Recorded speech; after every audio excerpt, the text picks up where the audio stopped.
अनुष्का कसबे। आज आपको दिखाने वाली हूँ होम कंपोस्टिंग कैसे करते हैं। अपने घर के रसोई के कचरे से खाद कैसे बनाते हैं। आप देख सकते हैं ये है रसोई के कचरे से बना हुआ अच्छा सा खाद। मिट्टी लग रहा है कि नहीं, लेकिन ये मिट्टी नहीं है, ये घर के रसोई के कचरे से, किचन वेस्ट से बना हुआ खाद है। तो कैसे बनाते हैं इस किचन वेस्ट को खाद में, देखते हैं कैसे बनाते हैं। इसके लिए आपको सबसे पहले लगेगा एक मिट्टी का गमला।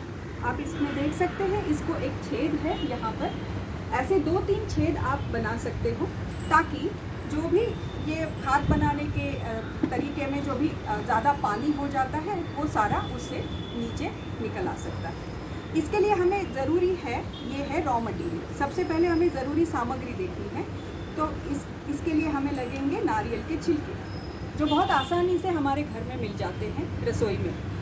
इससे हमें सबसे पहला इसको इस गमले के नीचे यहाँ पे ऐसे डालने हैं। इसके ऊपर आएगा दूसरा थर, जिसको बोलते हैं अपने सूखे पत्ते। ये सूखे पत्ते आप तोड़कर इसके ऊपर डाल सकते हैं। ये आपके गार्डन का कचरा जो है वो भी आप इसमें इस्तेमाल कर सकते हैं बहुत आसानी से। ये सारे सूखे पत्ते आप इसके ऊपर डाल देंगे और इसके बाद आपको ज़रूरत लगेगी आपके किचन वेस्ट की, आपके रसोई के कचरे की। आप इसमें देख सकते हैं ये पूरा गीला रसोई का जो कचरा, हमारे खाना बनाते वक्त जो निर्माण होता है जिस कचरे का, उस कचरे को आप इसमें ऊपर डाल सकते हैं। इसमें आप चाय की पत्ती धो के डाल सकते हो। सारा जो खाना बनाने के विधि में जो लगता है वो सारा का सारा कचरा आप इसमें आसानी से डाल दीजिए।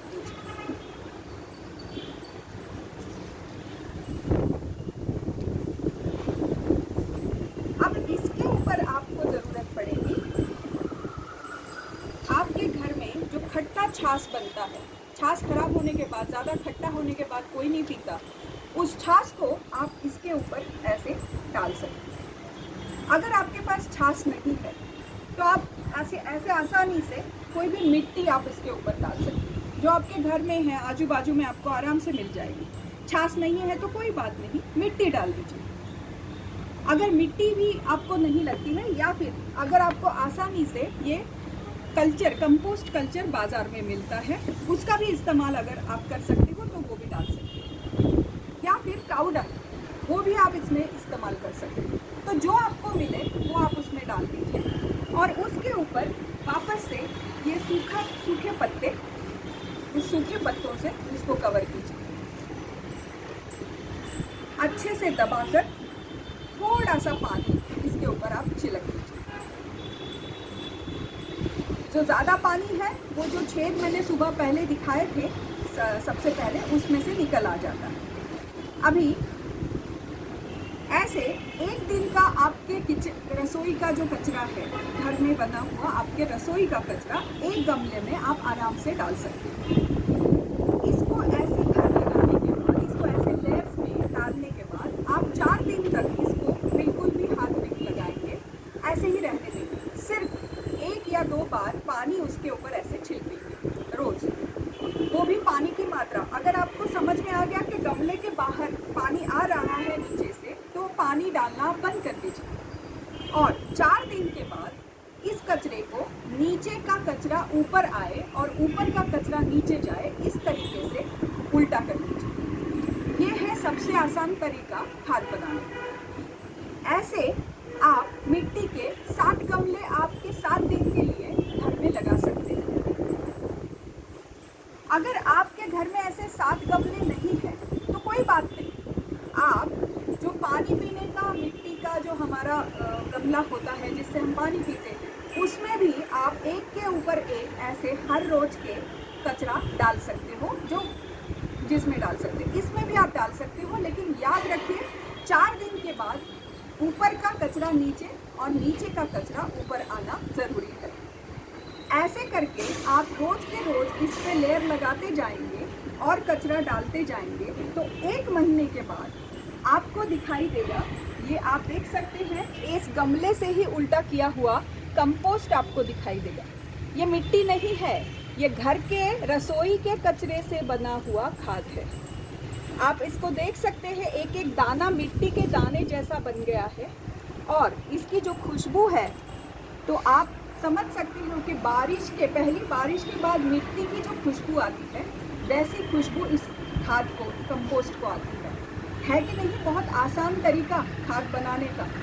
अभी ये जो मेरे घर में मैंने बनाया हुआ है, ये लगभग 4-5 साल से मैं ये घर में अपने इस तरीके से खाद बना रही हूँ। इसमें सबसे ज़्यादा मुसीबतें अगर जो आती है, वो तो है, एक तो है कि अगर इसमें पानी ज़्यादा हो गया तो इसमें से थोड़ी सी बदबू आना शुरू हो जाता है। तो बदबू आने का मतलब ही यही है कि आपके इस गमले में, कंपोस्ट के यूनिट में पानी ज़्यादा हो गया है। तो उसके बारे में आप क्या कर सकते हो? तो आप ब्राउन पेपर के टुकड़े इसमें डाल सकते हो, या फिर ऐसे सूखे जो पत्ते हैं, इसका प्रमाण आप इसमें बढ़ा सकते हो। पानी डालना बिल्कुल बंद कर सकते हो। अगर आपको वापस वैसे भी लगे कि पानी की मात्रा तो सही है, फिर भी बदबू आ रही है, इसका मतलब है कि इस कचरे को उल्टा करने का टाइम आ गया है। तो हर 4 दिन के बाद आप अच्छे से इसको उल्टा करेंगे और अच्छे से इसको मिक्स करेंगे, तो खाद बनना आसान हो जाएगा। जिन सूक्ष्म जीवों के आधार पर ये खाद बनता है, वो हम सबसे ज़्यादा होशियार होते हैं और वो हमें बताते हैं कि हम कहाँ पे गलत हो रहे हैं। बदबू आने का मतलब ही यही है कि पानी की मात्रा ज़्यादा है या फिर कचरा उल्टा करना ज़रूरी है। तो इस सिंपल हमारे जो आसान जो तरीके हैं, इससे हमें पता चलता है कि हम हमारा घर के रसोई के कचरे से जो खाद बन रहा है, वो ठीक से बना रहे हैं कि नहीं। इसमें कभी कभी ऐसा होता है कि चींटियों का हमें कभी तकलीफ होती है। तो हल्दी का पानी इस गमले के बाजू में अगर आप डालेंगे तो चींटियाँ भी नहीं आएंगी। और पानी की मात्रा, जैसे मैंने कहा, अगर अच्छे से रही, आपका कंपोस्ट अगर ज़्यादा सूखा है तो इसमें चींटियाँ जाएंगी। पानी की मात्रा अच्छे से रही, यानी 50 से 60%, तो इसमें चींटियाँ नहीं आती। तो इस तरीके से आपके घर का रसोई का कचरा इतने अच्छे खाद में आप उसको रूपांतरित कर सकते हो।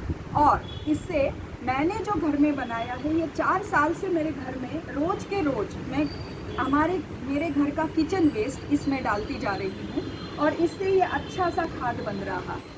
इस खाद से मेरे घर में जो मैंने बगिया बनाई है, वो आप देख सकते हैं कि कितना अच्छे से इसमें फूल बढ़ रहे हैं, पौधे बढ़ रहे हैं, फूल खिल रहे हैं। तो आप भी आपके घर के रसोई के कचरे से इतना अच्छा खाद बना के अपने ही घर में